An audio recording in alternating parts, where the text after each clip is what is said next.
Alors c'est vrai, un peu moins de public que pour un grand départ de la Grande Boucle, mais pour ces salariés volontaires du conseil départemental du Morbihan, c'était donc le grand jour en Selle pour une reconnaissance du parcours de la première étape du Tour féminin.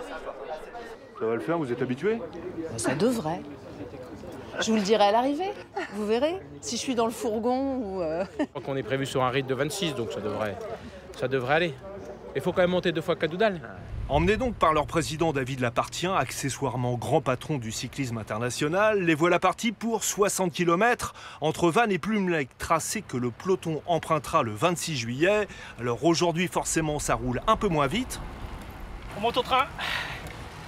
Vous me laissez dans le dur. Mais il faut dire que sur les vélos et dans les voitures, on est aussi là pour travailler. Pour vérifier les derniers petits menus travaux nécessaires à faire ou adaptation du parcours en termes de sécurité. 90% du tracé se situe sur des routes départementales. Dans l'ensemble, pas de soucis, mais un point noir quand même à la mi-course.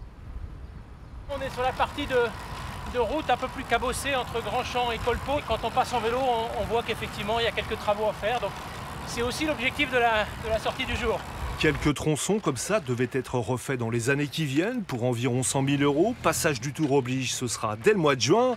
Et puis vigilance aussi sur les traversées de communes. Pour ralentir les voitures à 30 km/h, on installe aujourd'hui des chicanes, des ralentisseurs, mais le peloton, lui, peut débarquer à 70. On a une multiplication, on va dire, des obstacles sur la route. Ils sont logiques pour apaiser la circulation, ils sont dangereux pour les courses de vélo. Ça peut parfois conduire à modifier l'itinéraire pour éviter certains aménagements de bourg qui sont plus du tout compatibles avec des courses de vélo. Donc c'est un souci pour le cycliste de compétition. Mais qu'on se rassure, entre Vannes et Plumelec, le plus gros ralentisseur, ce sera le final, la pente légendaire de Cadoudal.